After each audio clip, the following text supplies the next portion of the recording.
All right, Coughlin at noon, Tuck at 12:15.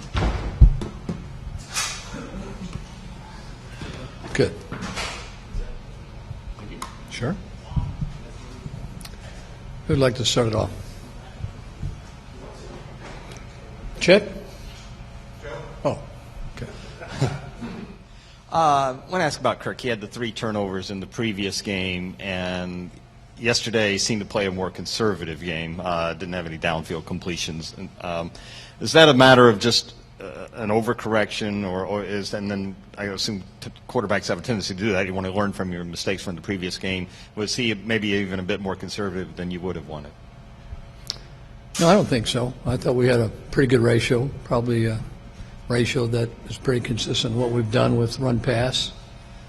When you take a look at the a number of opportunities that we had in the second half and the first half, you want to make sure you do have some balance, and I think we're able to do that.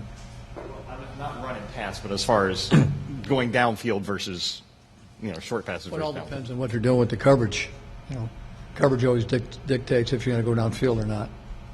You guys had 24 sacks given up 5 games before Kirk took over. 1 sack in Atlanta, none yesterday. How much of those numbers diminishing do you attribute to Kirk in the quarterback position? Well, Kirk has had a lot of practice, getting rid of the ball quickly. And like we've talked about, Robert will do that as well. And that's one of the reasons why I didn't want him to take as many shots as he was taking in the first 3 games. Sometimes it is a quarterback, sometimes it's the offensive line, but I thought he was taking too many shots, and that's one of the reasons why he's not out there. Kirk has had more repetition getting rid of the ball quickly, and that's some of the reasons. On the final play, looked like Kirk was trying to bring Santana in motion. He didn't see him. The play came late. It was almost like he burned the ball out of bounds. What all happened there? It looked like a lot of confusion. Well, he should have been on the other side. Santana heard a different formation, and he was trying to bring him across, and we didn't get it communicated.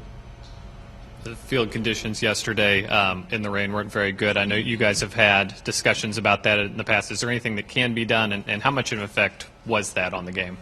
Well, both teams were playing in the same conditions. I thought it was better than the previous 2 games, even though it was quite wet. So it was better than the 2 previous games. You said Kurt has had more practice getting rid of the ball more quickly. When is that something you guys work with him more on, or are you talking about from college? Or No, it's something that, it's like anything. It's something that comes with practice. We've said this from day one. We're going to run an offense that people are comfortable with. Robert's got certain things that he does well. Kirk's got certain things he does well. We didn't run any 50 series with Kirk. We have with Robert. We run different type of sometimes drop-back plays with Robert as we'll do Kirk. So everybody's got a few things we feel that they're better at, a little bit more comfortable with, and we'll always try to go in that direction. Now Robert will be great at that. Kirk will be better at rolling out the more we do it. So it's just a combination of guys getting as much practice and trying to put them in game situations and realistic situations for them. Final drive for Dallas. Pretty much, I think, when Tony Romo dropped back, 4-man rushes. Mm-hmm. I'm assuming you didn't get the pressure you wanted. Can you talk about the decision maybe not to blitz more? You guys have done it a couple different ways against him in the past, and I'm just curious the thought process behind that. Well, what I think really hurt us on that last drive, they had a couple big plays when they scrambled. We didn't have containment. And you can't let Tony out of the pocket. You get him out of the pocket, and he's going to burn you, which he did to us a couple times. You got to keep your rush lanes. If you don't keep your rush lanes, you get beat. Against a quarterback like Tony, he's going to make some plays. Any update on Arakpo and Barnett? Yeah, Barnett, he'll be out for about 6 weeks.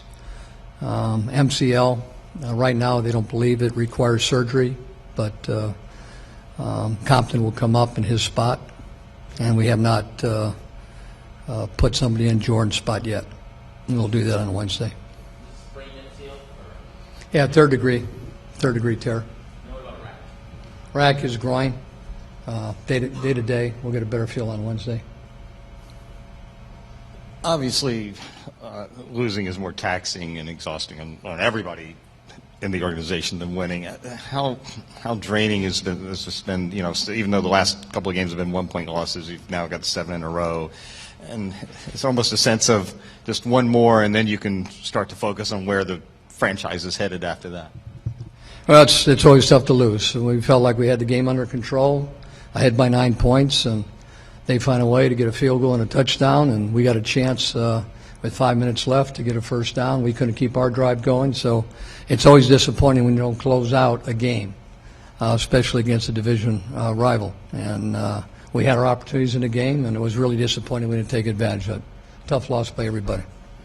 Mike, we've talked about what these 3 starts might do for Kirk's value in the offseason if you do elect to trade him. How much do you think a small sample like that actually sways what a person's trade value is, and what do you think he has shown so far in the 2 games he's played? Well, I think any time a person plays in a game, every general manager, every decision maker gets to see him against starters and playing that against people that they have a lot of respect for, and they can evaluate his performance against the better players in the National Football League. So I think that not only helps us as an organization to see how Kirk plays, but as people evaluate Kirk, gives them a more honest opinion of what he can do in some tough situations. Coach, the perception is that one of the reasons that there isn't field turf is that you prefer natural grass. Is that true? Well, to be honest with you, yeah, I always have. I like grass, but I wouldn't make that decision. Mr. Schneider wouldn't make that decision, the person that owns a football team. But if you were to come back next season, if you wanted an indoor facility or to go away for training camp or to have a chef here and things like that, would that be one of the things that you say, you know what, that's the next thing I want, is to have turf so that at the end of the season we're not constantly talking about the footing? Well, to be honest with you, with some of the new turf they have, you'd always entertain the possibility. And, 2 or 3 years in a row, you see how bad that field is. It's something you would definitely look at. London had mentioned after the game that it was one of the more emotional games he's played. Did you sense that from him, and what was his pregame demeanor? Well, we got a football team that has a lot of pride, or takes a lot of pride in everything they do. So being London's last game in his career at home, everybody wanted to send him out on a positive note. You can see, going in that last drive, how, you could see it. I could feel on the sideline. Players were really into it. Very disappointed we couldn't close it out. Coach, there was back-to-back penalties on one drive in the red zone in the second quarter, and then what happened on that final drive with a couple of miscommunications. I guess a lot of people are wondering, okay, that's a sign of a poorly coached team. It doesn't make sense in that regard to many of us, but how much do you guys spend time drilling those type of situations into players so that they know how to handle those situations and so that they're not making those kind of mistakes? Well, at the end of the day, if you have penalties, it comes back to us. You haven't repped them enough, or you hadn't put them through the situations. One time we had the wrong personnel in on the goal line when it was on the 1 yard line going in. We had base personnel. They went to goal line personnel, and that's why we did take a timeout on the field, because we had the wrong personnel. Defensive personnel. On the other situation, one guy was off the ball. One guy shifted on when a guy was going in motion. As Logan looked, he was waiting, and then all of a sudden they shifted again. So Logan didn't see it.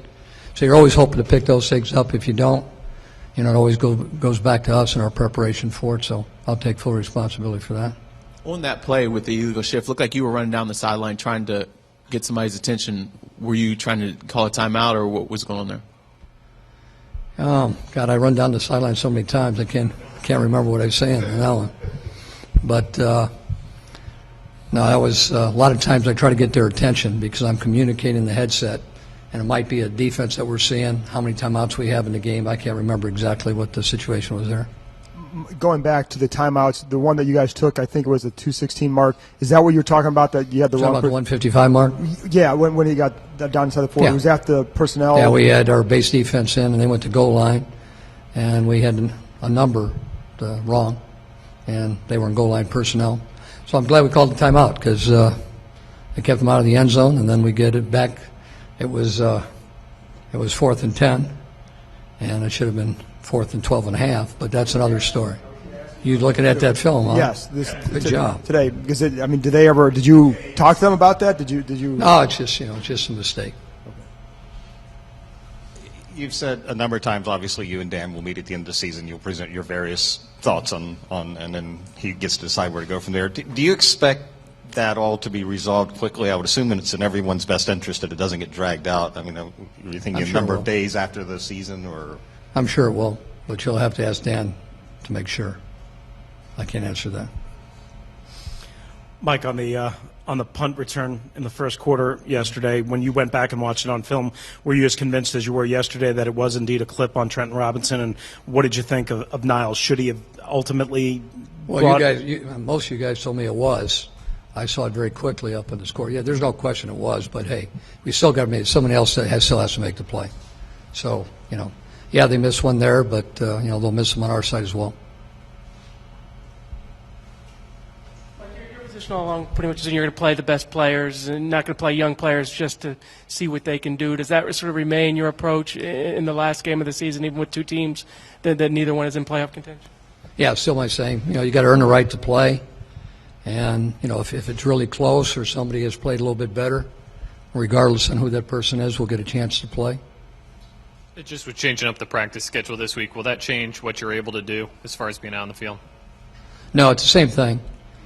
Today is like a normal game preparation day, like a Tuesday for us.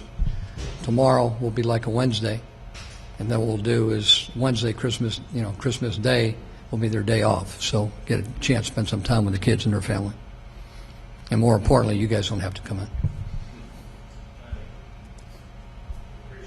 Yeah, that's all right. That's all right. I guess that'll be it then, huh? Will you be working? Will the coaches be on Christmas Day? No, nobody will be here. Building will be closed on Christmas Day. Kai seemed to have a really good day all around yesterday, a couple of touchbacks and obviously the 3 field goals. Has he done anything differently of late to kind of have a little more consistent success? Or No, he did a great job. Had great hang time when he did kick it. A lot of times when you kick it to the goal line or 2 or 3 yards deep, everybody looks at the distance. Not always the distance, it's the hang time. So I was pleased with the way he kicked, and I was really pleased with our coverage teams. Obviously disappointed in the first punt return.